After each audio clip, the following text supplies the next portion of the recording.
Привет, это Наташа. Today we will be discussing the prepositional case. The prepositional case is used when talking about spaces and positions. In other words, it answers the question where. To practice using this case, one of the simplest ways is to describe a room or an apartment. So today we will learn vocabulary related to this topic. The first two words are квартира, дом. Where do you live? In an apartment or in a house? В квартире или в доме? If it is your own house or only you live in this house, you can answer Я живу в доме. If there are multiple apartments within the building, you would say Я живу в квартире. Additionally, the term многоквартирный дом is used to describe a house with multiple apartments. Now let's move on to the names of rooms in Russian. Комната, гостиная, спальня, детская,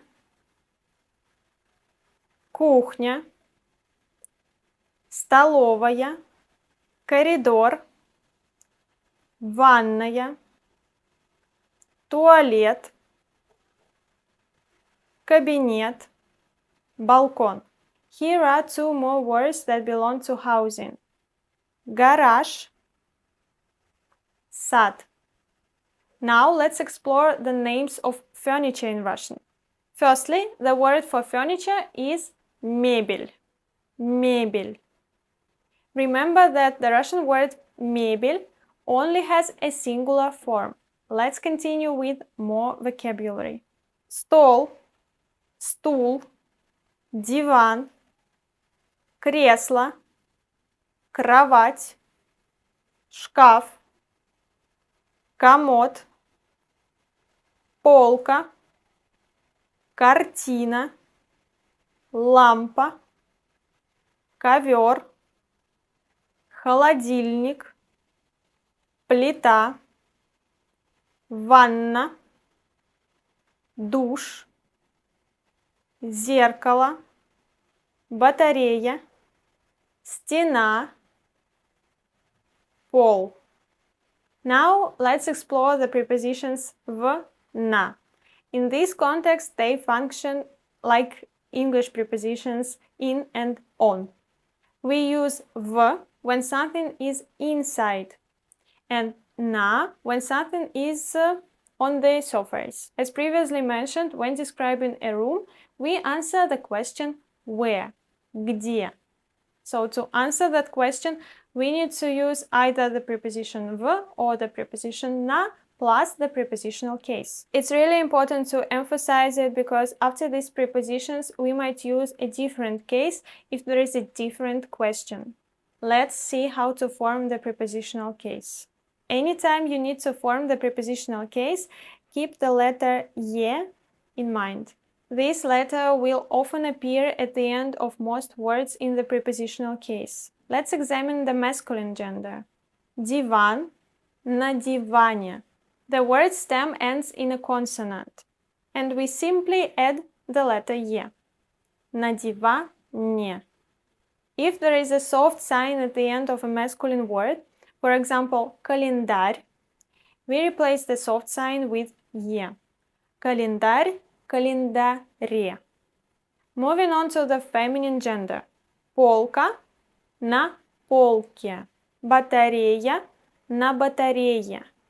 We changed «а» and «я» to «е». But if there is a soft sign at the end of a feminine word, we change the soft sign to «и». Кровать, в кровати. Now let's consider neuter words. For example, окно. Окно, на окне.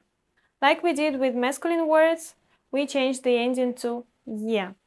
Yet, be cautious. Borrowed words ending in «о» in Russian often remain unchanged through cases. For example, метро, в метро. Пианино, на пианино. Another exception is the word ковер. Ковер, на ковре. let's practice. Hit the pause button, do the exercise and check your answers with me. Где книга? Книга на полке. Где кофе? Кофе на столе. Где картина? Картина на стене. Где торт? Торт в холодильнике. If you want to express that something is in a specific room, the same rule applies. For example, кухня в кухне or на кухне. Коридор в коридоре. But among the room names there is a specific category. Words like гостиная, детская, ванная, столовая are nouns with the form of adjectives. And we modify them like adjectives in the prepositional case by changing ая to ой. For example, гостиная в гостиной. Task number 2. You know what to do. Do the exercise and check with me. Мама в детской, папа в гараже, бабушка в кухне or на кухне, дети в гостиной, собака в ванной. Now let's discuss exceptions on U. In the prepositional case, certain words end in U instead of «е». Memorize these words. Аэропорт в аэропорту, сад в саду, пол на полу, шкаф в шкафу, угол в углу. Note that the stress in such words falls on U. For practice, describe this picture in the comments. Where is everything located? In the next lesson, we will continue to explore the prepositional case, especially discussing countries and cities. Thank you for watching this video till the end. If you liked it, please support me with your likes. And if you want to see more lessons from me, don't forget to subscribe to my channel. See you next time. Увидимся. Пока-пока.